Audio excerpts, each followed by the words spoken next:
ഏറ്റവും വടക്കേ അറ്റമാണ് ഇന്ദിരാകോൾ. അത് സ്ഥിതി ചെയ്യുന്നത് ലഡാക്കിലാണ്. PSC പരീക്ഷയുടെ വളരെ പ്രധാനപ്പെട്ട ഒരു ഭാഗമാണ് ഇന്ത്യ അടിസ്ഥാന വിവരങ്ങൾ. നമസ്കാരം, വെൽക്കം ടു KPSC 2.0. ലക്ഷ്യങ്ങൾ വലുതാണെങ്കിൽ നമ്മുടെ തയ്യാറെടുപ്പുകളും അടിപൊളിയായിരിക്കണം.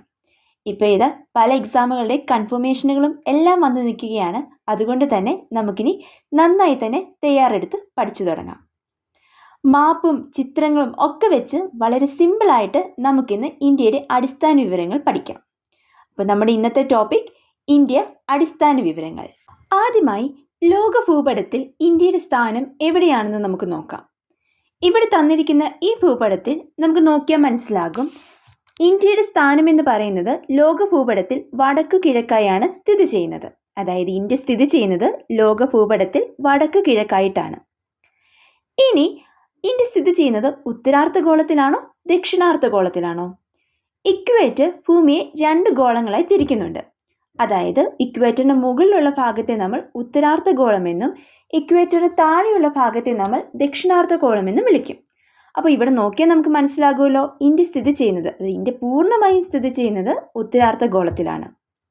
ഇനി ഇതിന് തൊട്ടപ്പുറത്ത് നമ്മൾ നൽകിയിരിക്കുന്ന മാപ്പ് എന്ന് പറയുന്നത് ഏഷ്യൻ വൻകരയുടേതാണ്. അതായത് ഏഷ്യൻ ഭൂഖണ്ഡത്തിന്റെ മാപ്പാണ് നമ്മൾ നൽകിയിരിക്കുന്നത്. ഏഷ്യൻ ഭൂഖണ്ഡത്തിൽ ഇന്ത്യ തെക്ക് ഭാഗത്തായിട്ടാണ് സ്ഥിതി ചെയ്യുന്നത്. അതായത് ഏഷ്യയുടെ തെക്ക് ഭാഗത്തായിട്ടാണ് ഇന്ത്യ സ്ഥിതി ചെയ്യുന്നത്. ഇനി ഈ ഭാഗത്ത് നിന്ന് PSC എപ്പോഴും റിപ്പീറ്റായിട്ട് ചോദിക്കുന്ന ഒരു ചോദ്യമുണ്ട്, ഇന്ത്യയുടെ അക്ഷാംശീയ വ്യാപ്തിയും രേഖാംശീയ വ്യാപ്തിയും. അത് തീർച്ചയായും നമ്മൾ പഠിച്ചിരിക്കണം. അവ എത്രയാണെന്ന് നമുക്ക് നോക്കാം. ഇന്ത്യയുടെ അക്ഷാംശീയ വ്യാപ്തി, അതായത് ലാറ്റിറ്റ്യൂഡിനൽ എക്സ്റ്റൻഷൻ എന്ന് പറയുന്നത് 8 ഡിഗ്രി 4 മിനിറ്റ് മുതൽ 37 ഡിഗ്രി 6 മിനിറ്റ് വടക്ക് വരെയാണ്. ഓർത്തിരിക്കേണ്ട കാര്യമാണ്, എഴുതി പഠിക്കണം, കാരണം അതുപോലെ ഇത് ഇമ്പോർട്ടൻ്റ് ആണ്. 8 ഡിഗ്രി 4 മിനിറ്റ് മുതൽ 37 ഡിഗ്രി 6 മിനിറ്റ് വരെയാണ്, 6 മിനിറ്റ് വടക്ക് വരെയാണ് ഇന്ത്യയുടെ അക്ഷാംശീയ വ്യാപ്തി. ഇനി ഇന്ത്യയുടെ രേഖാംശീയ വ്യാപ്തി ഏതാണ്? 68 ഡിഗ്രി 7 മിനിറ്റ് മുതൽ 97 ഡിഗ്രി 25 മിനിറ്റ് കിഴക്ക് വരെയാണ് ഇന്ത്യയുടെ രേഖാംശീയ വ്യാപ്തി. ഇതും ഓർത്തിരിക്കുക, എഴുതി തന്നെ പഠിക്കണം, കാരണം അതുപോലെ ഇമ്പോർട്ടൻ്റ് ആയൊരു ഭാഗമാണ് ഇത്. ഉറപ്പായും ഈ ഭാഗത്തുനിന്ന് ചോദ്യം വരാറുണ്ട്. ഇനി ഇവിടെ ഓർത്തു വെക്കേണ്ട മറ്റൊരു ലളിതമായ കാര്യം കൂടിയുണ്ട്. അതായത് ഇന്ത്യയുടെ രേഖാംശീയ വ്യാപ്തിയും അക്ഷാംശീയ വ്യാപ്തിയും തമ്മിലുള്ള വ്യത്യാസം എന്ന് പറയുന്നത് ഏകദേശം 30 ഡിഗ്രിയാണ്. വ്യത്യാസം എത്രയാണ്? ഏകദേശം 30 ഡിഗ്രി. ഇന്ത്യയുടെ വിസ്തീർണത്തെക്കുറിച്ച് നമുക്കിനി പഠിക്കാം. ഇന്ത്യയുടെ ആകെ വിസ്തീർണം എന്ന് പറയുന്നത് 32,87,263 ചതുരശ്ര കിലോമീറ്റർ ആണ്. അതായത് ലോകത്തിൻ്റെ ആകെ കരവിസ്തൃതിയുടെ ഏകദേശം 2.42% ഇത്. അതും കൂടി ഓർത്തിരിക്കുക, ലോക വിസ്തൃതിയുടെ ഏകദേശം 2.42% ഇന്ത്യയുടെ ആകെ വിസ്തൃതി. വലിപ്പത്തിൻ്റെ കാര്യത്തിൽ ലോകത്തിലെ 7ാമത്തെ വലിയ രാജ്യമാണ് ഇന്ത്യ. അപ്പോൾ ഇന്ത്യയേക്കാൾ വലുതായ ആ 6 രാജ്യങ്ങൾ ഏതൊക്കെയാണെന്ന് കൂടി നമ്മൾ പഠിക്കണമല്ലോ.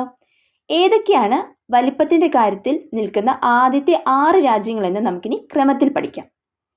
Russia, Canada, USA, China, Brazil, Australia, ഇവയാണ് ആ 6 രാജ്യങ്ങൾ.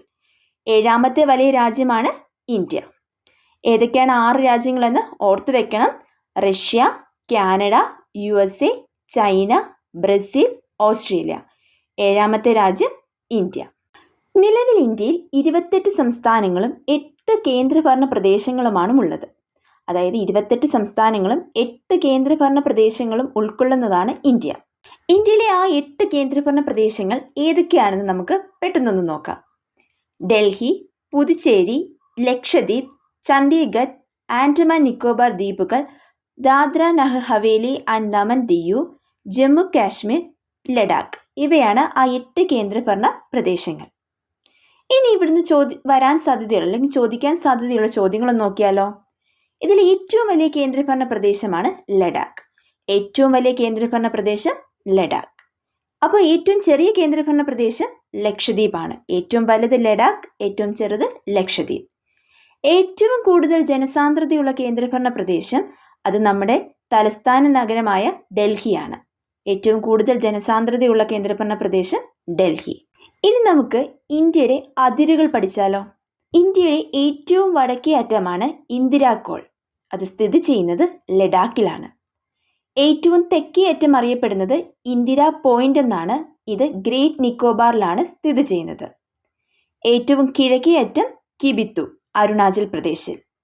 ഏറ്റവും പടിഞ്ഞാറേ അറ്റമാണ് ഗുഹാർ മൂർത്തി. അത് സ്ഥിതി ചെയ്യുന്നത് ഗുജറാത്തിലാണ്. ഒന്നുകൂടി പറയാം, ഇത് ഇമ്പോർട്ടൻ്റ് ആയ ഒരു പോയിന്റ്സ് ആണ്. വടക്കേ അറ്റം ഇന്ദിരാകോൾ, തെക്കേ അറ്റം ഇന്ദിരാ പോയിന്റ്, കിഴക്കേ അറ്റം കിബിത്തു, പടിഞ്ഞാറേ അറ്റം ഗുഹാമൂർത്തി. ഇപ്പോൾ നമ്മൾ പറഞ്ഞു നിർത്തിയത് ഇന്ത്യയുടെ അറ്റത്തുള്ള സ്ഥലങ്ങളെക്കുറിച്ചാണ്. എന്നാൽ നമ്മുടെ അറ്റത്തുള്ള സംസ്ഥാനങ്ങൾ ഏതൊക്കെയാണെന്ന് ചോദിച്ചാൽ ഉത്തരം മാറും. ഇന്ത്യയുടെ വടക്കേ അറ്റത്തെ സംസ്ഥാനം എന്ന് പറയുന്നത് ഹിമാചൽ പ്രദേശാണ്.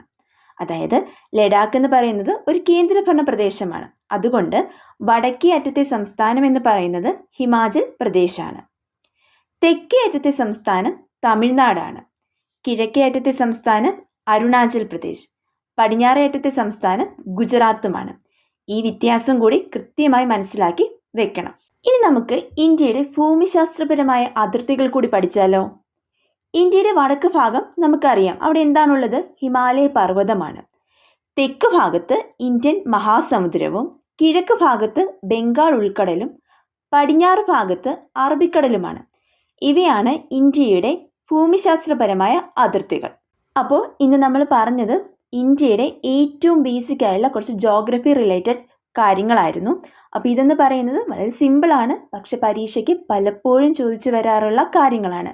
ചിലപ്പോൾ നമുക്കിതൊക്കെ തമ്മിൽ മാറിപ്പോകാനും സാധ്യതയുണ്ട്. അതുകൊണ്ട് നല്ലതായിട്ട് മനസ്സിലാക്കി തന്നെ പഠിക്കണം. അപ്പോൾ നമ്മൾ പഠിച്ച കാര്യങ്ങൾ വെച്ച് നമുക്കൊരു കുറച്ച് മുൻകാല ചോദ്യങ്ങൾ ചെയ്ത് നോക്കിയാലോ? ഒന്നാമത്തെ ചോദ്യം, ഉത്തര അർദ്ധഗോളത്തിൽ ഏഷ്യൻ ഭൂഖണ്ഡത്തിൻ്റെ ഏത് ഭാഗത്താണ് ഇന്ത്യയുടെ സ്ഥാനം? ഇവിടെ ഓപ്ഷനുകൾ തന്നിരിക്കുന്നത് തെക്ക്, വടക്ക്, പടിഞ്ഞാറ്, കിഴക്കാണ്. അപ്പം നമ്മൾ ക്ലാസ്സിൻ്റെ തുടക്കത്തിൽ തന്നെ ഇതിനുള്ള ഉത്തരം പറഞ്ഞിരുന്നു, ഓർക്കുന്നുണ്ടല്ലോ? ഇവിടെ ശരിയായ ഉത്തരം എന്ന് പറയുന്നത് ഓപ്ഷൻ എ ആണ്. തെക്ക് ഭാഗത്ത്, അതായത് ഏഷ്യൻ ഭൂഖണ്ഡത്തിൻ്റെ തെക്ക് ഭാഗത്തായാണ് ഇന്ത്യ സ്ഥിതി ചെയ്യുന്നത്. നമുക്ക് അടുത്ത ചോദ്യത്തിലേക്ക് പോകാം. ഇന്ത്യയുടെ രേഖാംശീയ വ്യാപ്തി ഏകദേശം എത്ര ഡിഗ്രിയാണ്? ഇതിൻ്റെ ഓപ്ഷൻ തന്നിരിക്കുന്നത് 20, 25, 30, 35. ഉത്തരം എല്ലാവർക്കും അറിയാമെന്ന് വിശ്വസിക്കുന്നു. ശരിയായ ഉത്തരം 30 ആണ്. ഇന്ത്യയുടെ രേഖാംശ വ്യാപ്തിയും ഇന്ത്യയുടെ അക്ഷാംശീയ വ്യാപ്തിയും എന്ന് പറയുന്നത് ഏകദേശം 30 ഡിഗ്രിയാണ്. ഇനി നമുക്ക് ഒരു ചോദ്യം കൂടെ നോക്കാം. താഴെ കൊടുത്തിരിക്കുന്നവയിൽ ഇന്ത്യയേക്കാൾ വിസ്തൃതിയുള്ള രാജ്യം ഏതാണ്? Option Argentina, option B Algeria, option C Brazil, option D Saudi Arabia. ഇതിനുള്ള ഉത്തരവും നമ്മൾ ഈ വീഡിയോയിൽ പറഞ്ഞിട്ടുണ്ടായിരുന്നു. ഇന്ത്യ എന്ന് പറയുന്നത് വലിപ്പത്തിൻ്റെ കാര്യത്തിൽ 7ാമത് നിൽക്കുന്ന രാജ്യമാണെന്നും ഇന്ത്യയേക്കാൾ വലിയ 6 രാജ്യങ്ങളുണ്ടെന്നും. അപ്പോൾ ഇതിനുള്ള ഉത്തരം ഉറപ്പായി നിങ്ങൾക്ക് അറിയാമെന്ന് എനിക്കറിയാം. അതുകൊണ്ട് തന്നെ ഇതിനുള്ള ഉത്തരം ഒന്ന് കമൻറ്റ് ചെയ്യുക. സോ ഇന്നത്തെ വീഡിയോ ഇത്രയേ ഉണ്ടായിരുന്നുള്ളൂ. നമ്മൾ കുറച്ച് ബേസിക് ആയുള്ള ജോഗ്രഫി റിലേറ്റഡ് ആയുള്ള കാര്യങ്ങളാണ് ഇന്ന് പഠിച്ചത്. അപ്പോൾ ഇതെല്ലാവർക്കും മനസ്സിലായെന്ന് വിശ്വസിക്കുന്നു. Thank you for watching.